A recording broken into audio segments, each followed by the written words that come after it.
কোরবানি করেন তাহলে সেটা আপনার নিজের কোরবানি হিসাবে বিবেচিত হবে। তবে স্ত্রী বা সন্তান তাদের পক্ষ থেকে কোরবানি করলে, পরিবারের সদস্যদের তরফ থেকে কোরবানি করলে, কোরবানি অনুমতি ছাড়া করলেও হয়ে যাবে। কোরবানি ওয়াজিব ছেলের উপর, কিন্তু বাবার সম্মানার্থে ছেলে বাবার পক্ষ থেকে কোরবানি করলে জায়েজ হবে কিনা। কোরবানি যেহেতু আর্থিক ইবাদত, যার অর্থ আছে, যার সচ্ছলতা আছে, নেশা পরিমাণ সম্পদ আছে, তার উপর এটি আবশ্যক হবে, বর্তাবে। ছেলে সচ্ছল হওয়ার কারণে তার উপরে কোরবানি বর্তাবে। বাবা যদি সচ্ছল না হন তাহলে সেক্ষেত্রে বাবার উপর কোরবানি বর্তাবে না। এখানে রেসপেক্ট করা বা সম্মান দেখানোর কিছু নেই। অতএব ছেলে নিজের তরফ থেকে কোরবানি করতে হবে। নিজের কোরবানি করার পর যদি তার আর্থিক সঙ্গতি থাকে, নফল হিসাবে বাবার তরফ থেকে করেন, যেহেতু বাবার সেই আর্থিক সচ্ছলতা নেই, তাহলে নফল হিসাবে করতে চাইলে সেটি হতে পারে, কিন্তু নিজেরটা তাকে অবশ্যই আগে করতে হবে এবং নিশ্চিত করতে হবে।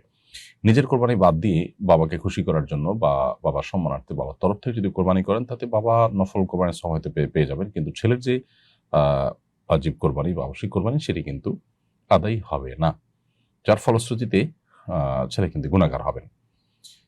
মৃত ব্যক্তির পক্ষ থেকে কোরবানি করা যাবে কিনা এবং সেই গোশত নিজেরা খেতে পারবে কিনা। উত্তর হলো হ্যাঁ, মৃত ব্যক্তির পক্ষ থেকে কোরবানি করা যাবে। এক্ষেত্রে যিনি অর্থ দিয়ে মৃত ব্যক্তির তরফ থেকে কোরবানি করার উদ্যোগ গ্রহণ করেছেন, এটা গোশত পরিপূর্ণভাবে তার হক হবে। তিনি নিজের গোশতের মধ্যে যেরকম 3 ভাগ করতেন মুস্তাহাব হিসাবে, সেটি করতে পারেন, তার কম বেশি করতে পারেন, এটি একান্ত তার হক। আর যিনি কোরবানি করেছেন, কোরবানিটা তার পক্ষ থেকেই হবে। মৃত ব্যক্তির তরফ থেকে করার কারণেই মৃত ব্যক্তিকে আল্লাহ তাআলা কোরবানির সওয়াব দান করবেন। আর এই বিষয়টি আলী রাদিয়াল্লাহু তাআলা আনহু থেকে, বিভিন্ন সাহাবীদের থেকে প্রমাণিত রয়েছে, বর্ণিত রয়েছে। অনেক উলামা ইকরাম, বিশেষ করে সৌদি আরব উলামা ইকরাম, তারা অবশ্যই ক্ষেত্রে ভিন্ন কথা বলেন। তারা বলেন যে মৃত ব্যক্তির তরফ থেকে কোরবানি বিশুদ্ধ হবে, তবে তার জন্য জীবিতদের পক্ষ থেকে যে কোরবানি হবে তার সাথে মৃত ব্যক্তিদেরকে ইনক্লুড করে কোরবানি করা যেতে পারে। অর্থাৎ আপনি একটা গরুতে আপনার জন্য কোরবানি করছেন, পাশাপাশি কোনো মৃত আপনার আত্মীয় স্বজন বা মৃত কোনো ব্যক্তিকে, তার নামও সেখানে সামিল করলেন। তারা সেটাকে শর্ত জুড়ে দেন যে জীবিত ব্যক্তির সাথে মিলিয়ে মৃত ব্যক্তির কোরবানি করা যাবে। যদিও সাহাবা ইকরাম থেকে সাধারণভাবেই মৃত ব্যক্তির তরফ থেকে কোরবানি করার বিষয়টি প্রমাণিত বা বর্ণিত রয়েছে। কোরবানি পশু কেনার পর কেউ যদি মৃত্যুবরণ করে, তাহলে তার নামে কোরবানি করা কি ওয়ারিসদের জন্য আবশ্যক হয়ে যাবে? কেউ কোরবানি পশু কিনেছেন, কিন্তু কোরবানি পশু দিয়ে কোরবানি করার আগে আগে তিনি দুনিয়া থেকে চলে গেছেন, তাহলে সেই পশু দিয়ে কোরবানি করাটা ওয়ারিসদের জন্য আবশ্যক হবে না। কোরবানির এখনো সময় শেষ হয়ে যায়নি, তার আগে আগে তিনি মারা গেছেন। এরকমটি হলে সেই পশুটা ওয়ারিসদের মালিকানায় প্রবেশ করবে, মৃত ব্যক্তির অন্যান্য সম্পদের সাথে এটাকেও যুক্ত করে ওয়ারিসদের মধ্যে মিরাস হিসাবে বন্টন হবে। অর্থাৎ ওয়ারিসদের জন্য এই কোরবানির করাটা, এই পশু কোরবানি করাটা আবশ্যক নয়। তবে যদি ওয়ারিসরা মৃত ব্যক্তির তরফ থেকে ওই পশুকে সবাই সম্মিলিতভাবে সিদ্ধান্ত নিয়ে কোরবানি করার নিয়ত করেন যে আমরা সবাই আমাদের তরফ থেকেই, যেহেতু তারা মালিক এখন, তাদের অনুমোদনটা এখানে গুরুত্বপূর্ণ। মানুষ মারা যাওয়ার সঙ্গে সঙ্গে তার সম্পদ আর তার মালিকানায় থাকে না, বিধায় ওয়ারিসরা যদি সবাই মিলে সম্মত হয়ে তাদের সবার উদ্যোগে সে পশু মৃত ব্যক্তির তরফ থেকে কোরবানি করতে চান, সেটা ভিন্ন কথা, জায়েজ হবে। মুসাফিরের জন্য কোরবানি বাধ্যতামূলক কিনা? উত্তর হলো না, মুসাফিরের জন্য কোরবানি বর্তায় না। মুসাফির ব্যক্তি সফর অবস্থায় সচ্ছল, সেই হিসাবে তিনি যদি চান নফল কোরবানি করতে, সেক্ষেত্রে নফল হিসাবে কোরবানি করতে পারেন। তিনি সফরে আছেন, সেখানে করতে পারেন, বা তার তরফ থেকে তার নিজ গন্তব্যে, নিজ ঠিকানা, নিজ আবাসে তার ওয়ারিসরা কেউ প্রতিনিধি হিসাবে কোরবানি করলেন, সেটা নফল হিসাবে বিবেচিত হবে। কারণ সফর অবস্থায় কোরবানি এর বিধানটি আসলে সেভাবে আবশ্যক হয় না বা বর্তায় না। যারা হজ করছেন তাদের কি দেশে কোরবানি করতে হবে? যারা হজ করছেন তারা হজের অংশ হিসাবে একটা কোরবানি করছেন, যেটাকে আমরা হজের কোরবানি বলছি। সেটা মূলত দমের শুকর বা আল্লাহ তাআলার কৃতজ্ঞতা আদায় করে পশু জবাই করা। যেহেতু আল্লাহ তাআলা উমরা এবং হজ দুইটাই সম্পাদনের তৌফিক দিয়েছেন তামাত্তু এবং কিরান হজকারীকে, সেজন্য শুকরিয়া আদায় করে তারা একটা পশু জবাই করবেন। এই শুকরিয়া আদায়মূলক যে পশু জবে, সেটাই হাজী সাহেবরা করে থাকেন, সেটা গতানুগতিক কোরবানি আসলে নয়, যদিও আমরা এটাকে কোরবানি বলি। অতএব সেটা আপন জায়গায় তো হাজির উপরে বর্তাবে, তিনি যদি তামাত্তু বা কিরান হাজি হয়ে থাকেন। এর পাশাপাশি তিনি যদি মুকিম হয়ে থাকেন, তাহলে মূল কোরবানিটাও তার উপরে বর্তাবে। অনেকে হজ করতে যান, দীর্ঘদিন সেখানে থাকার নিয়ত করেন, অর্থাৎ মুকিম হয়ে যান, মুসাফির আর থাকেন না। মুসাফিরের বিধানের বাইরেতে যদি থাকেন, মুকিম হয়ে যান, অনেকদিন থাকার নিয়ত থাকে, তাহলে সেক্ষেত্রে তার উপরে হজের যে কোরবানি, অর্থাৎ দমে শকর বা শুকরিয়া আদায় করে যে পশু জবে, সেটা তো বর্তাবেই, পাশাপাশি কোরবানিও বর্তাবে।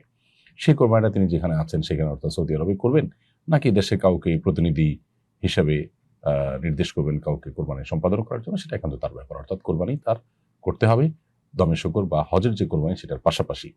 আর যদি মুসাফির হয়ে থাকেন, যেমন অনেকে শর্ট প্যাকেজে যান, মক্কাতে 7 দিন 8 দিন 9 দিন 10 দিন থাকবেন, আবার মদিনায় 4-5 দিন থাকবেন, তাহলে সেক্ষেত্রে শর্ট প্যাকেজ যারা যাচ্ছেন বা মুসাফির হিসাবে যারা গণ্য হচ্ছেন, তাদের জন্য আসলে মূল কোরবানি অর্থাৎ ঈদের দিনে যে সাধারণ কোরবানি সেটা আবশ্যক হয় না। অতএব তারা হজের কোরবানিটাই করবেন, আর অতিরিক্ত তাদের কোরবানি আবশ্যক হবে না। তারপরেও যদি তাদের তরফ থেকে দেশে কোরবানি করা হয় বা সেখানে এক্সট্রা কোরবানি করা হয় ঈদের দিন আলাদা করে, তো সেটা নফল হিসাবে হয়ে যাবে। আর হজের মূল কোরবানি যেটা দমে শকর, সেটা তো থাকছেই। কোরবানির সময় বাড়ির পুরুষ কেউ না থাকলে নারীরা কোরবানি করতে পারবে কিনা? উত্তর হলো, নারীরাও পশু জবাই করতে পারেন, পশু পুরুষরাই জবাই করতে হবে এমন কোনো কথা নেই। অতএব কোরবানির পশুও সাধারণ পশুর মতো মেয়েরা জবাই করতে পারবে। মেয়েরা নিজেরা ধরাধরি করলো বা কোনোভাবে জবাই করলো, সে জবে সম্পূর্ণ হালাল হবে, বিশুদ্ধ হবে। জবে বিশুদ্ধ হওয়ার জন্য পুরুষ বা নারীর কোনো পার্থক্য নেই এবং কোনো শর্ত নেই। এক পশুতে কতজন শরিক হতে পারবে? উত্তর হলো, একটা পশুতে একজন শরিক হবে যদি সেই পশু হয় ছাগল, ভেড়া বা দুম্বা। আর যদি সেই পশু হয় গরু, মহিষ বা ওট, তাহলে সেক্ষেত্রে সর্বোচ্চ 7 জন শরিক হতে পারবে। এই 7 জনের অতিরিক্ত যদি শরিক হয় তাহলে সেক্ষেত্রে সেটি কোরবানি হিসাবে বিশুদ্ধ হবে না। পশুর গোশত খাওয়া হালাল হতে পারে, জাস্ট কোরবানি হবে না। কোরবানি হতে হলে সর্বোচ্চ 7 জন হতে হবে, আর সর্বনিম্ন 1 জন হবে। অর্থাৎ 1 জন, 2 জন, 3 জন, 4 জন, 5 জন, 6 জন, 7 জন, যে কোনো সংখ্যক মানুষ একটা গরুতে বা একটা মোটে শরিক হতে পারবেন। শরিকে কোরবানি দিলে সবাইকে কি সমান টাকা দিতে হবে? সামর্থ্যের ভিত্তিতে কেউ কম বেশি দিলে অসুবিধা হবে কিনা? শরিকে কোরবানি দিতে হলে প্রত্যেককে সমান ভাগে দিতে হবে এমন জরুরি নয়। কেউ 1 শরিক, কেউ 2 শরিক, কেউ 3 শরিক এভাবে নিতে পারেন। তবে একজনকে কমপক্ষে 1টি শরিক নিতে হবে, 1টি ভাগ নিতে হবে। একটি বড় পশু অর্থাৎ গরু, মহিষ, উটে যেখানে 7 শরিক পর্যন্ত থাকতে পারে, 7 জন পর্যন্ত অংশীদার থাকতে পারে, সেখানে একজন কমপক্ষে 1টা শরিক হতে হবে। 1টা শরিক যদি একাধিক ব্যক্তি অংশগ্রহণ করেন তাহলে সেটিতে কোরবানি বিশুদ্ধ হবে না, সেটি জায়েজ হবে না। কারণ ভগ্নাংশ দিয়ে কোরবানি দেওয়া চলবে না, পূর্ণাঙ্গ একটা অংশ থাকতে হবে। কারণ যদি টাকা কম থাকে তাহলে বাকিরা তাকে টাকা দিয়ে একটা অংশের মালিক করে দিবে, যেটা আমরা তোমাকে টাকা দিয়ে হেল্প করলাম, সহযোগিতা করলাম, দান করলাম, তুমি এটা দিয়ে কোরবানি করো। তাহলে সেক্ষেত্রে একজনের তরফ থেকেই কোরবানিটা হবে, যদিও টাকা কয়েকজন দিয়েছেন, কারণ তারা টাকা দিয়ে একজনকে মালিক বানিয়ে তার তরফ থেকে শরিক করেছেন। সো কোরবানি, শরিকানা কোরবানি জায়েজ হওয়ার জন্য এটা গুরুত্বপূর্ণ শর্ত যে শরিকদের সবাইকে পূর্ণাঙ্গ 1টা শরিক কমপক্ষে এর ভাগ নিতে হবে। কেউ চাইলে 2, 3, 4, 5 যে কোনো সংখ্যক ভাগ তিনি নিতে পারেন, কিন্তু একটা ভাগ পূর্ণাঙ্গ হতে হবে। 1 ভাগ এটাকে আবার ভাগ করে একাধিক ব্যক্তি নিতে পারবে না, তাহলে সেক্ষেত্রে কারোর কোরবানি কিন্তু সহি হবে না। শরিকদের কারো উপার্জন হারাম হলে কি সবার কোরবানি বাতিল হয়ে যাবে? শরিকদের মধ্য থেকে কেউ একজন হারাম উপার্জন থেকে যদি কোরবানি করেন তাহলে সেক্ষেত্রে তিনি হারাম উপার্জন থেকে কোরবানি করেছেন, সেজন্য কোরবানির সওয়াব থেকে বঞ্চিত হবেন। নবী করিম সাল্লাল্লাহু আলাইহি ওয়াসাল্লাম বলেছেন, ইন্নাল্লাহা তাইয়্যিবুন লা ইয়াকবালু ইল্লা তাইয়্যিবা, আল্লাহ তাআলা পবিত্র, পবিত্র ছাড়া কোনো কিছু গ্রহণ করেন না। অর্থাৎ হারাম কোনো কিছু দান করলে আল্লাহ তাআলা সেটা গ্রহণ করেন না। বিধায় হারাম টাকা দিয়ে কোরবানি করলে সেই কোরবানির সওয়াব তিনি আল্লাহর কাছে পাবেন না। তবে অন্য শরিক যারা আছেন সেই শরিকদের কোরবানি বিশুদ্ধ হয়ে যাবে, কারণ আল্লাহ তাআলা কোরআন কারীমে একাধিক জায়গায় বলেছেন, আল্লাহ তাযিরু ওয়াজিরাতুন বিজরা উখরা, কারোর পাপের বোঝা অন্য কেউ বহন করবে না। তবে অন্যান্য শরিকরা জেনে শুনে হারাম উপার্জনকারী ব্যক্তিকে তাদের সাথে শরিক নেওয়া তাদের জন্য জায়েজ নয়, উচিত নয়। তাদের অজান্তে কেউ যদি হারাম উপার্জনকারী তাদের সাথে শরিক হয়ে যান, তাতে তাদের কোরবানির অসুবিধা হবে না, অর্থাৎ তাদের কোরবানি হয়ে যাবে ইনশাআল্লাহ তাআলা। কোরবানি গরুতে আকিকার ভাগ দেওয়া যাবে কিনা? উত্তর হলো, কোরবানি গরুতে আকিকার ভাগ অনেক উলামায়ে কেরামের মতেই দেওয়া যাবে। বিশেষ করে আমাদের দেশে উলামায়ে কেরাম, উলামায়ে আহনাফ দেওয়া যাবে সেই মত দিয়ে থাকেন। আরবের উলামায়ে কেরাম, সৌদি আরবের উলামায়ে কেরাম সহ হাম্বলি মাযহাবের উলামায়ে কেরাম অনেকেই বলেন যে দেওয়া যাবে না। উভয় পক্ষের উলামাদেরই যার যার মতের সপক্ষে যুক্তি এবং দলিল প্রমাণ রয়েছে। যারা মনে করেন দেওয়া যাবে, উলামায়ে আহনাফ, তাদের যুক্তি এবং দলিল হলো যে কোরবানি এবং আকিকা একই টাইপের ইবাদত, বিধায় একটা গরুতে 7 জন ব্যক্তির তরফ থেকে কোরবানি যেহেতু যথেষ্ট হবে, অতএব তার কোনো একটা ভাগ আকিকা হিসাবে যথেষ্ট হবে।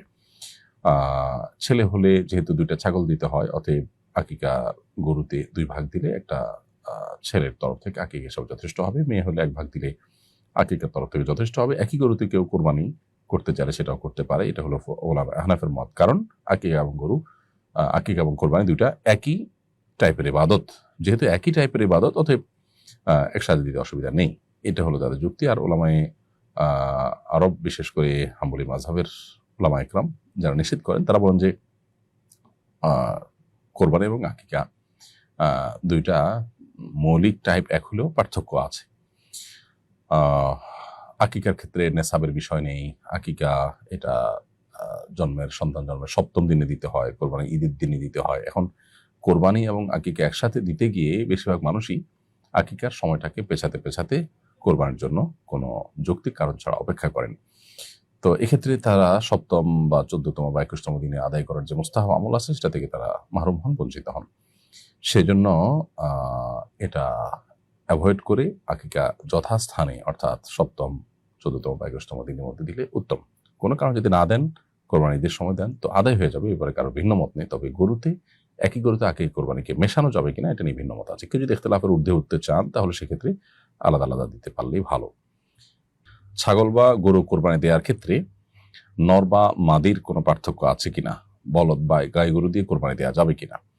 কোরবানি দেওয়ার ক্ষেত্রে গরু, ছাগল, দুম্বা, ভেড়া কিংবা ওঁট যেটাই হোক না কেন, এগুলোর নর মাদি, ছাগলের ক্ষেত্রে খাসি হোক আর সাধারণ ছাগল হোক, আপনার মাদি হোক কিংবা নর হোক, গরুর ক্ষেত্রে বলদ হোক কিংবা গাই গরু হোক, এর সবগুলোতেই কোরবানি বিশুদ্ধ হয়ে যাবে। দেখার বিষয় হলো যে নির্দিষ্ট বয়সে পৌঁছেছে কিনা এবং যে সমস্ত ত্রুটির কারণে কোরবানি বিশুদ্ধ হয় না সেরকম ত্রুটি থেকে মুক্ত কিনা। এই বিষয়গুলো যদি নিশ্চিত করা যায় যে ত্রুটি থেকে মুক্ত এবং নির্দিষ্ট বয়স হয়ে গেছে, তাহলে সেটা দিয়ে কোরবানি দেওয়া যাবে। হোক সেটা বলদ গরু কিংবা গাই গরু, হোক সেটা খাসি ছাগল কিংবা সাধারণ কোনো ছাগল, নর হোক কিংবা মাদি হোক, সব অবস্থায় কোরবানি দেওয়া যাবে। কোরবানির পশুর বয়স সীমা কত হবে? দাঁত দেখে পশু ক্রয় করা কি জরুরি?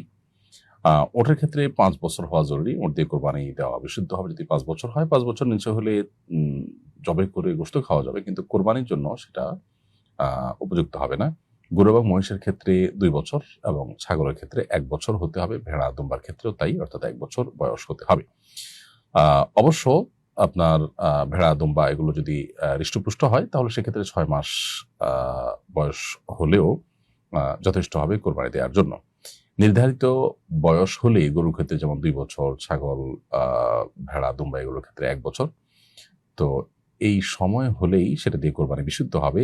তাতে দাঁত 2টা, 2 বছর হলে 2টা, 1 বছর হলে 1টা, সেটি দেখা যাক বা না যাক, মালিক যিনি গরুর, তিনি যদি নিশ্চিত হন যে হ্যাঁ এটার বয়স 2 বছর হয়ে গেছে, মহিষের বয়স 2 বছর হয়ে গেছে, তাহলে তা দিয়ে কোরবানি দেওয়া যাবে।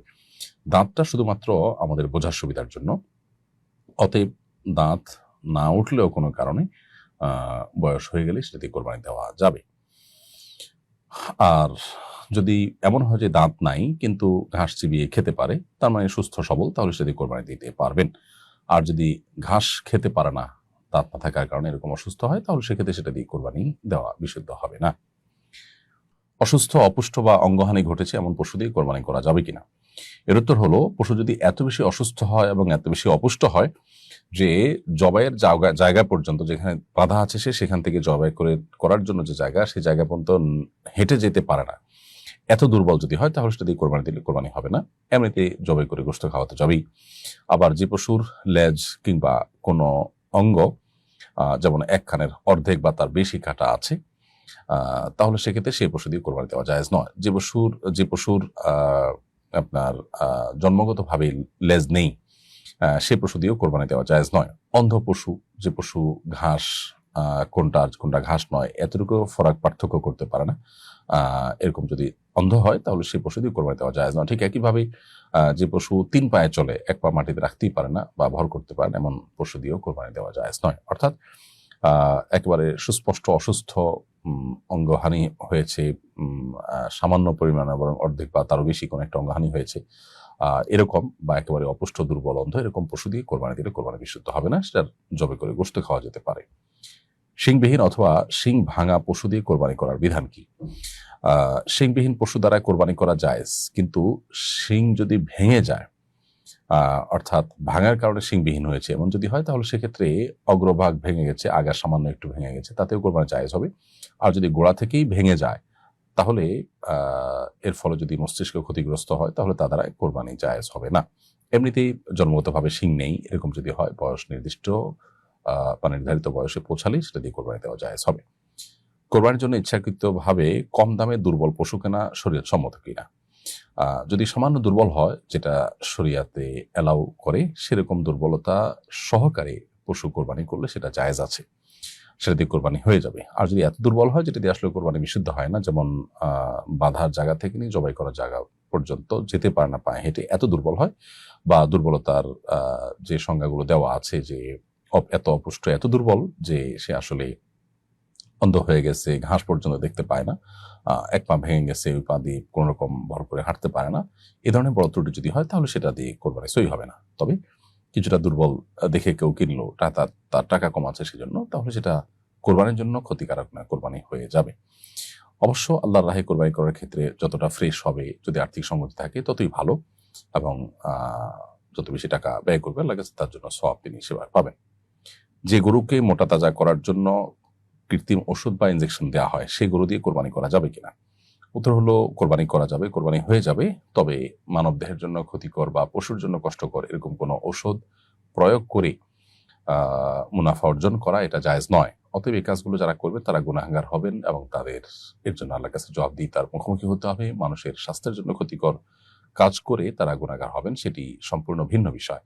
তবে এর ফলশ্রুতিতে পশু যদি ব্যাপক অসুস্থ হয়ে না যায়, যে অসুস্থতার কারণে কোরবানি বিশুদ্ধই হয় না, তাহলে সেক্ষেত্রে সুস্থ স্বাভাবিক অন্য 10টা পশুর মতো যদি থাকে, হাঁটাচলা করতে পারে, খেতে পারে, দেখে, এরকম সুস্থতার স্বাভাবিকতা সাধারণত আপনার মোটা তাজা করার ওষুধ দিলেও পশুর মধ্যে থাকে, তো সেই পশু দিয়ে কোরবানি করতে পারবেন, কোরবানি হয়ে যাবে।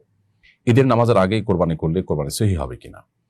কোরবানি সহি বা বিশুদ্ধ হওয়ার জন্য পূর্ব শর্ত হলো ঈদের নামাজ শেষ হওয়া।